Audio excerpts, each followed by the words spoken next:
Hi viewers, degree first year వాళ్ళకి second semester macroeconomics. ఈ మ్యాక్రో ఎకనామిక్స్లో ఫస్ట్ యూనిట్ సెకండ్ యూనిట్ సక్సెస్ఫుల్గా మనం ఆల్రెడీ వీడియోలు చేసుకున్నాం. మన యూట్యూబ్ ఛానల్లో శాతవాహన అనే యూట్యూబ్ ఛానల్లో ఆ వీడియోస్ ఉన్నాయి, మీరు దానికి సంబంధించి చదువుకోవచ్చు. అదేవిధంగా ఇప్పుడు 2 యూనిట్స్ సక్సెస్ఫుల్గా కంప్లీట్ అయ్యాయి కాబట్టి థర్డ్ యూనిట్లో తెలంగాణ స్టేట్లో ఉన్నటువంటి యొక్క అన్ని యూనివర్సిటీస్, దాదాపు ఒక 5-6 యూనివర్సిటీస్ ఉన్నాయి. ఆ యూనివర్సిటీకి ఉన్నటువంటి యొక్క సిలబస్ అంతా సేమ్ ఒకే రకంగా ఉంటుంది. ఆ సిలబస్లో మీకు BA ఫస్ట్ ఇయర్ వాళ్ళు సెకండ్ సెమిస్టర్ థర్డ్ యూనిట్లో పెట్టుబడి వడ్డీ రేటు సిద్ధాంతాలు, దీనే investment and theories of rate of interest.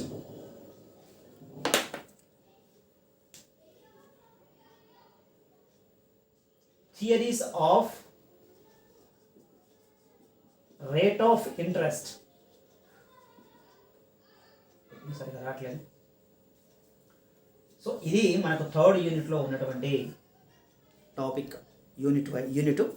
So దీనికి సంబంధించి ఈ వీడియోలో మనం డిస్కషన్ చేద్దాం. తెలుగు వాళ్ళకి ఇంగ్లీష్ వాళ్ళకి ఉపయోగపడే విధంగా తెలుగు ప్లస్ ఇంగ్లీష్ రెండు కలిపి చెప్తాను. పెట్టుబడి వడ్డీ రేటు సిద్ధాంతాలు, investment and theories of rate of interest. వడ్డీ రేటు మరియు పెట్టుబడి అంటే ఏంటి? What is the investment? వడ్డీ రేట్ అని దేన్ని అంటాం, లేదా పెట్టుబడి అని దేన్ని అంటాం? ఎందుకు పెట్టుబడి చేయాల్సిన అవసరం ఉంటుంది? అదేవిధంగా ఆ ఇన్వెస్ట్మెంటు ఎన్ని రకాలుగా ఉంటుంది? ఆ ఇన్వెస్ట్మెంట్ను డిటర్మైన్ చేసే ఫ్యాక్టర్స్ ఏంటి? పెట్టుబడికి మరియు వడ్డీ రేటుకి ఎలాంటి సంబంధం ఉంటుంది? పెట్టుబడికి వడ్డీ రేటుకి ఎలాంటి సంబంధం ఉంటుంది? పెట్టుబడికి MECకి అంటే ఉపాంత మూలధన సామర్థ్యానికి, మార్జినల్ ఎఫిషియన్సీ ఆఫ్ క్యాపిటల్, దీనికి ఎలాంటి సంబంధం ఉంటుంది అనే దానికి సంబంధించే మీకు ఇందులో ఈ కాన్సెప్ట్లో ఉంది. సో ఫస్ట్ ఆఫ్ ఆల్ చూడండి, పెట్టుబడి అంటే ఏంటి? What is the investment? ఏదైనా ఒక కొత్త వస్తు ఉత్పత్తిని తయారు చేయడానికి ఉపయోగించబడేటువంటి అక్కడ ద్రవ్యాన్నే పెట్టుబడి అంటాం. అయితే ఇక్కడ మూలధనం ఉంటుంది, పెట్టుబడి ఉంటుంది. మూలధనం ఎక్కడి నుంచి వస్తుంది? సేవింగ్లో నుంచి వస్తుంది, పొదుపులో నుంచి వస్తుంది. అయితే మూలధనం అనేది ఒక స్థిరమైనటువంటిది, పెట్టుబడి అనేటువంటిది ఒక ఫ్లో లాంటిది. అయితే ఇక్కడ మనకు పెట్టుబడి కాబట్టి ఈ పెట్టుబడిలో నూతన వస్తువులు అంటే కొత్తగా ఒక సంస్థ నడిపించేటటువంటి యొక్క వ్యవస్థాపకుడు, ఆర్గనైజర్ వస్తువులను ఉత్పత్తి చేయాలి అన్నప్పుడు అదనంగా అతనికి డబ్బులు కావాలి. వస్తుత్పత్తి ప్రక్రియ కావాలండి, కొత్త గూడ్స్ ప్రొడ్యూస్ చేయాలి. మరి కొత్త గూడ్స్ ప్రొడ్యూస్ చేయాలి అంటే అతనికి డబ్బు కావాలి. ఆ డబ్బునే, కొత్తగా పెట్టేటటువంటి డబ్బుని ఏమంటున్నామంటే మనము పెట్టుబడి, లేదా ఇంగ్లీష్లో ఇన్వెస్ట్మెంట్ అని మనం పిలుస్తాం. అంటే పెట్టుబడి లేకుండా ఏ వస్తుత్పత్తి కానీ జరగదు. కాబట్టి కంపల్సరిగా ఏ ఆర్గనైజర్ అయినా క్యాపిటల్తో, పెట్టుబడితో కంపల్సరిగా వస్తుత్పత్తిని చేస్తూ ఉంటాడు. కాబట్టి ఈ పెట్టుబడి అనేటువంటిది చేస్తేనే వస్తుత్పత్తి జరుగుతుంది, ఆదాయం వస్తుంది, లాభాలు వస్తాయి, తిరిగి మళ్ళీ పెట్టుబడులు పెడతాయి. సో అతనికి ఆ వ్యాపార వ్యవహారాలు అనేటటువంటివి జరుగుతూ ఉంటాయి. కాబట్టి పెట్టుబడి అతి కీలక పాత్ర పోషిస్తూ ఉంది. Investment is playing a crucial role. కాబట్టి ఇక్కడ పెట్టుబడి. అయితే ఈ పెట్టుబడి అనేటటువంటిది ఎలా అని అంటే, పెట్టుబడికి మనం ఇనిషియల్గా ఏం చూపిస్తామంటే I, capital I, function of 1 is small I, rate of interest, and MEC, marginal efficiency of capital, దీనే ఉపాంత మూలధన సామర్థ్యము అంటాం. అంటే పెట్టుబడికి మరియు దాన్ని నిర్ణయించేటటువంటి యొక్క కారకాలకు, పెట్టుబడికి దాన్ని నిర్ణయించే కారకాలకు మధ్య ఉండే సంబంధాన్ని అంటే investment and investment factors is called investment function, పెట్టుబడి ఫలము అంటాం. సింపుల్ అండి, ఏం లేదు. పెట్టుబడి ఫలం దేన్నన్నాం? పెట్టుబడి ఫలము అని. పెట్టుబడిని ఏ అంశాలు ప్రభావితం చేస్తాయి? పెట్టుబడి పెరగటం కానీ, పెట్టుబడి తగ్గటం కానీ, maybe changes in investment, maybe increases or decreases investment, leads to the వడ్డీ రేటు, రేట్ ఆఫ్ ఇంట్రెస్ట్. స్మాల్ అయ్యేనేమో రేట్ ఆఫ్ ఇంట్రెస్ట్, క్యాపిటల్ అయ్యేనేమో వడ్డీ రేటు, ఇన్వెస్ట్మెంట్. సో ఇవి రెండు డిటర్మైన్ చేస్తాయి. సో దీనికి మధ్య ఉండేటువంటి ఒక సంబంధాన్ని, అంటే ఇవి ఫ్యాక్టర్స్. సో దీనికి ఇన్వెస్ట్మెంట్కు, పెట్టుబడి యొక్క కారకాలకు మధ్య ఉండే సంబంధాన్ని పెట్టుబడి ఫలము అంటాం. ఓకే, ఇన్వెస్ట్మెంట్ ఫంక్షన్ అంటాం. కాబట్టి ఇక్కడ పెట్టుబడి దాని ఫ్యాక్టర్స్కి, దాని కారకాలకు మధ్య ఎలాంటి సంబంధం ఉంది అనేది పూర్తిగా మనకు పెట్టుబడి ఫలంలో మనం డిస్కషన్ చేస్తాం. అయితే ఇక్కడ పెట్టుబడి అనేటువంటిది ఎన్ని రకాలుగా ఉంటుంది సార్ అనేదాన్ని మనం డిస్కషన్ చేస్తే, పెట్టుబడి అంటే వస్తూత్పత్తి కోసం చేసేటటువంటి యొక్క ఖర్చు. ఉత్పత్తి చేయడం కోసం ఒక సంస్థ లేదా ఆర్గనైజర్, ఆ వ్యవస్థాపకుడు, పెట్టుబడి పెట్టేవాడు, ఉత్పత్తి చేసేవాడు, అతడు చేసేటటువంటి యొక్క ఖర్చు. అయితే పెట్టుబడి పెట్టడము అనేటటువంటిది ఇక్కడ ఎన్ని రకాలు అన్నప్పుడు చూడండి, పెట్టుబడిలో రకాలు, టైప్స్ ఆఫ్ ఇన్వెస్ట్మెంట్, రకాలు, టైప్స్. ఎన్ని టైప్స్గా ఉన్నాయి పెట్టుబడులు, ఎన్ని రకాలుగా పెడతాడు పెట్టుబడి అంటే మేజర్గా. సో కీన్స్ ఉద్దేశం ప్రకారం ఇక్కడ పెట్టుబడిని కనుక మనం డిఫైన్ చేస్తే, ఒకటి స్వయం ప్రేరిత పెట్టుబడి,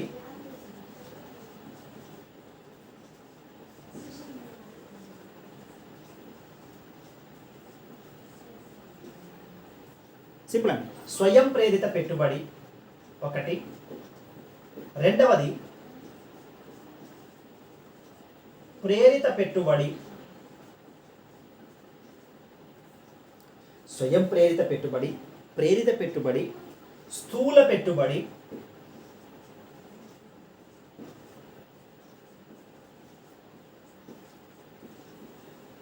నెక్స్ట్ నికర పెట్టుబడి,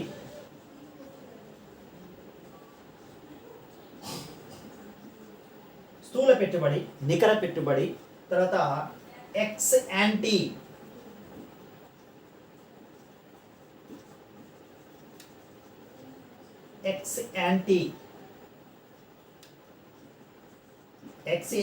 comma X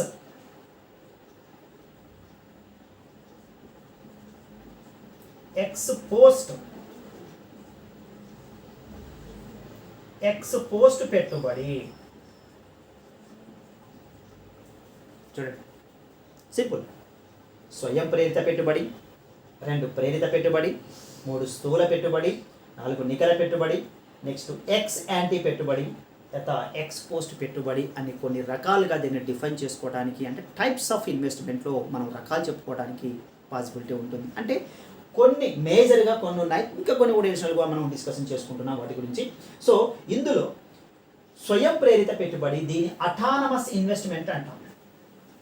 autonomous investment, what is the autonomous investment అంటే, పెట్టుబడి పెట్టేవాడు ఏం చేస్తాడు, ఒక సంస్థను నడిపించేవాడు, పెట్టుబడి పెట్టేవాడు లాభం ఆధారంగా పెట్టుబడులు పెడతాడు. అంటే ప్రాఫిట్ వస్తుందా లేదా చూసుకొని పెట్టుబడులు పెడతాడు.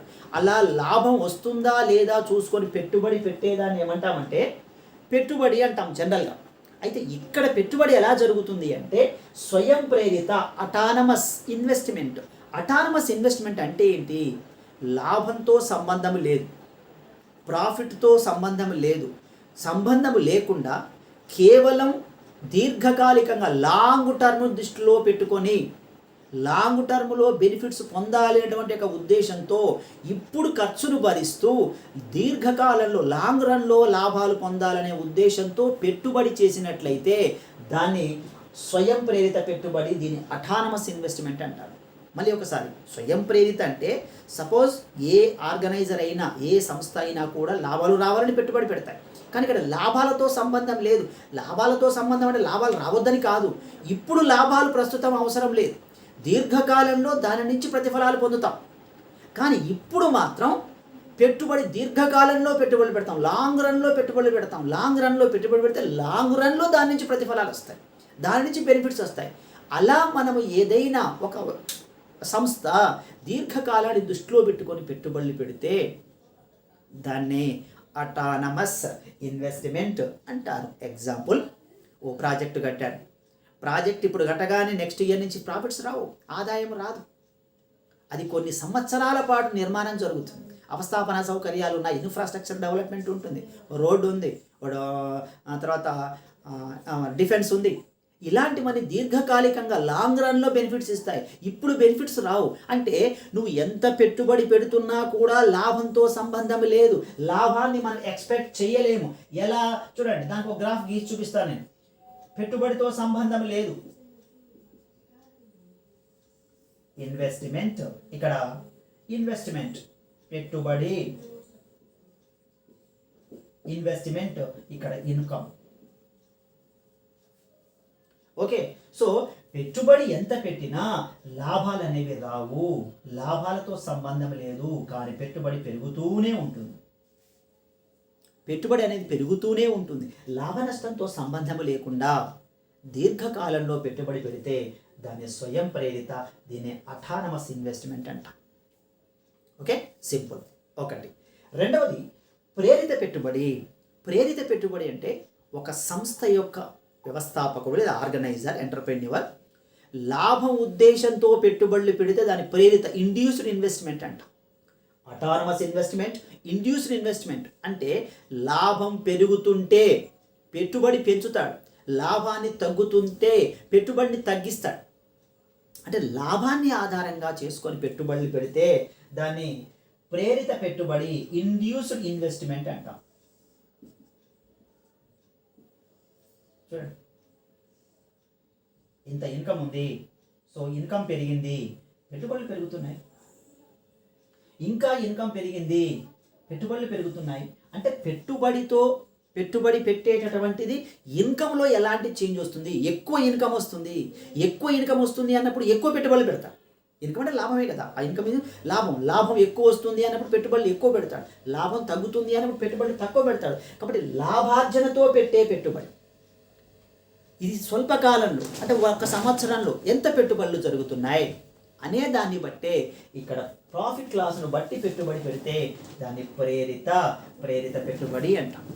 సింపుల్ అండి. ఇక్కడ పెట్టుబడికి, ఇక్కడ ఇన్కమ్. సో ఇది ఇన్వెస్ట్మెంట్, ఇది ప్రేరేపించబడింది. ఇండ్యూస్డ్ ఇన్వెస్ట్మెంట్ అంటాం, ప్రేరిత పెట్టుబడి అంటాం. సో నెక్స్ట్ స్థూల పెట్టుబడి. స్థూల పెట్టుబడి అంటే ఒక సంస్థలో ఎంతైతే పెట్టుబడి, గ్రాస్గా ఎంతైతే పెట్టుబడి పెట్టామో దాన్ని స్థూల పెట్టుబడి, గ్రాస్ ఇన్వెస్ట్మెంట్ అంటాం. స్థూల పెట్టుబడి, గ్రాస్ ఇన్వెస్ట్మెంట్, సంస్థలో ఎంత పెట్టుబడులు పెట్టాం దాన్ని గ్రాస్ అంటాం. సో మరి ఎంత పెట్టుబడి పెట్టినప్పుడు వాటిని వాడుకోవటం ద్వారా, అంటే మనం యంత్ర పరికరాలు, భవనాలు, బిల్డింగ్స్ ఇవన్నీ వాడుతూ ఉంటాం. వాడినప్పుడు కొంత డిప్రిషియేషన్ అవుతాయి. ఆ డిప్రిషియేషన్ ఏమంటున్నామంటే నికర పెట్టుబడి అంట. స్థూల పెట్టుబడి అంటేనేమో, గ్రాస్ ఇన్వెస్ట్మెంట్ అంటేనేమో ఆ సంస్థలో పెట్టిన మొత్తం పెట్టుబడి. ఓకే, ప్లస్ నెట్ ఇన్వెస్ట్మెంట్ అంటే ఏంటంటే ఆ పెట్టుబడి పెట్టినటువంటి యొక్క క్రమంలో అందులో ఉన్నటువంటి యొక్క మూలధనాన్ని, అందులో ఉన్నటువంటి యొక్క మూలధనం అంటే ఏంటి? యంత్రాలు, భవనాలు, యంత్ర పరికరాలు, వాటిని వాడుకుంటాం. వాడుకున్నటువంటి యొక్క క్రమంలో అవి అరుగుదలకు లోనవుతాయి, డిప్రిషియేషన్ అవుతాయి. అంటే దీంట్లో నుంచి, స్థూల పెట్టుబడిలో నుంచి, గ్రాస్ ఇన్వెస్ట్మెంట్లో నుంచి డిప్రిషియేషన్ తీసేస్తే అది నికర పెట్టుబడి అంటాం. అంటే నికరంగా ఎంత పెట్టుబడి జరిగింది అనేది నికర పెట్టుబడి. ఇది ఒక రకమైనటువంటి యొక్క పెట్టుబడి. నెక్స్ట్ ఎక్స్ యాంటీ పెట్టుబడి. ఎక్స్ పోస్ట్ పెట్టుబడి అంటాం. ఎక్స్ యాంటీ అంటే ఏంటంటే, సపోజ్ ఒక ప్రణాళికాబద్ధంగా వివిధ రంగాలలో, అంటే వేరియస్ సెక్టార్స్లో ఒక ప్రణాళికాబద్ధంగా మనం పెట్టుబడి పెట్టినట్లయితే, మనం అంటే ఎవరు ఇక్కడ? సంస్థలో పెట్టుబడి పెట్టినట్లయితే పెట్టుబడిదారుడు, ఇన్వెస్టర్ లేదా ఆర్గనైజర్ పెట్టుబడి పెట్టినట్లయితే దాన్ని ఎక్స్ యాంటీ పెట్టుబడి అంట. అంటే వివిధ రంగాలలో ఒక ప్రణాళికాబద్ధంగా, ఒక ప్లాన్డ్గా పెట్టుబడి పెట్టాడు. దీన్ని ప్లాన్డ్ ఎకానమీ, ప్లాన్డ్ ఇన్వెస్ట్మెంట్ అని కూడా అంట. నెక్స్ట్ ఎక్స్ పోస్ట్ పెట్టుబడి అంటే ఇది రియల్ ఇన్వెస్ట్మెంట్ అంటాం. అంటే ఎంత పెట్టుబడి వాస్తవంగా జరిగింది, యాక్చువల్గా ఎంత పెట్టుబడి జరిగింది, ఆ జరిగినటువంటి యొక్క పెట్టుబడిని రియల్గా చూపించినటువంటి యొక్క పెట్టుబడిని రియల్ ఇన్వెస్ట్మెంట్ అనొచ్చు, లేదా ఎక్స్ పోస్ట్ ఇన్వెస్ట్మెంట్ అనొచ్చు. ఈ విధంగా ఒక ఆర్గనైజర్ పెట్టుబడి పెట్టేటప్పుడు ఇవన్నీ చూస్తాడు, ఇన్ని రకాలుగా పెట్టుబడులు పెడతాడు. అయితే ఇక్కడ ఒక లాజిక్ ఉంది. ఏముంది? పెట్టుబడి ఎలా పెడతాడు అనేటటువంటిది ఇక్కడ అనుకున్నాం మనం. పెట్టుబడి ఎలా పెడతాడు అనేటటువంటిది రేట్ ఆఫ్ ఇంట్రెస్ట్ ఎలా ఉంది, ఎంఈసి ఎలా ఉంది అనే దాన్ని చూసే పెట్టుబడులు పెడతాడు. అది మనకు ఎంఈసికి వడ్డీ రేటుకి ఏం సంబంధం అనేది మనం డిస్కషన్ చేద్దాం అవన్నీ. సో ఎప్పుడు పెట్టుబడి పెడతాడు అయ్యేటటువంటిది, ఎప్పుడు పెట్టుబడి పెడుతుంది, ఎప్పుడు పెట్టుబడి పెరుగుతుంది అంటే రేట్ ఆఫ్ ఇంట్రెస్ట్ ఎలా ఉంది, రేట్ ఆఫ్ ఇంట్రెస్ట్ ఎక్కువ ఉందా తక్కువ ఉందా. సపోజ్ రేట్ ఆఫ్ ఇంట్రెస్ట్ ఎక్కువ ఉంది అనుకోండి, అప్పుడు ఎంఈసి తక్కువగా ఉంటే పెట్టుబడి పెరుగుతుంది. సింపుల్ అండి. పెట్టుబడి పెట్టాలి అన్నప్పుడు ఆ పెట్టుబడి పెట్టినటువంటిది ఎంఈసితో పోల్చుకుంటాడు. అంటే ఉపాంత మూలధన సామర్థ్యం. ఒక యంత్రాన్ని కొన్నాడు. నేను ఆల్రెడీ ఎంఈసి గురించి కూడా ఒక వీడియో చేశాను, ప్రాబ్లం ఉంది అందులో, మన ఛానల్లో ఉంది. సో ఎంఈసి ఎలా ఉంది అంటే ఒక యంత్రాన్ని కొన్నా, ఒక మిషన్ని కొన్నా, ఆ మిషన్ ఒక సంవత్సర టైంలో ఎంత ఇన్కమ్ వస్తుంది అంటే ఆ వచ్చేటటువంటి ఒక ఇన్కమ్ని ఏ రేటుతో డిస్కౌంట్ చేస్తే యంత్రం సప్లై ధరకు సమానం అవుతుంది. సపోజ్ ఇక్కడ చూద్దాం, దీని నుంచి ఒక 10% ఇన్కమ్ వస్తుంది అనుకుందాం యాన్యువల్లీ. రేట్ ఆఫ్ ఇంట్రెస్ట్కి ఇస్తే 12% వస్తుంది అనుకుందాం. అతని దగ్గర డబ్బులు ఉన్నాయండి, ఒక యంత్రాన్ని కొన్నాడు, యంత్రం సంవత్సరం ఎంత ఇన్కమ్ ఇస్తుంది, సపోజ్ 10% ఇస్తుంది అనుకుందాం. అదే యంత్రం మీద పెట్టుబడి పెట్టడం కన్నా వడ్డీకి ఇస్తే ఎంత వస్తుంది, 12% వస్తుంది అనుకోండి. అప్పుడు ఎంఈసిని తగ్గిస్తాడు. అంటే యంత్రాన్ని మీద పెట్టే పెట్టుబడి కన్నా వడ్డీ రేటు మీద పెట్టే పెట్టుబడి ఎక్కువ చేస్తాడు. అంటే ఇక్కడ ఏమవుతుంది, పెట్టుబడి ఎంఈసి అనేది పెరిగితే వడ్డీ రేటు అనేది తగ్గుతుంది. అంటే ఇక్కడ ఈ రెండింటికి మధ్య, అంటే వడ్డీ రేటుకు అండ్ ఎంఈసికి మధ్య యాంటీ అంటే ఏమంటాం, ఆపోజిట్, నెగిటివ్ రిలేషన్, విలోమ సంబంధము అంటాం. నెగిటివ్ రిలేషన్షిప్ ఉంటుంది. అంటే ఇది పెరిగితే అది తగ్గుతుంది, ఇది తగ్గితే ఇది పెరుగుతుంది. అదేవిధంగా ఇన్వెస్ట్మెంట్కి ప్లస్ రేట్ ఆఫ్ ఇంట్రెస్ట్కి మధ్య కూడా నెగిటివే ఉంటుంది, విలోమ సంబంధమే ఉంటుంది. అంటే మనకు పెట్టుబడి సిద్ధాంతాలు ఉంటాయి. సో అందులో మళ్ళీ డిస్కస్ చేద్దాం. సో పెట్టుబడి ఎప్పుడు పెడతాడు అంటే వడ్డీ రేటు ఎలా ఉంది అనేది చూసి పెట్టుబడులు పెడతాడు.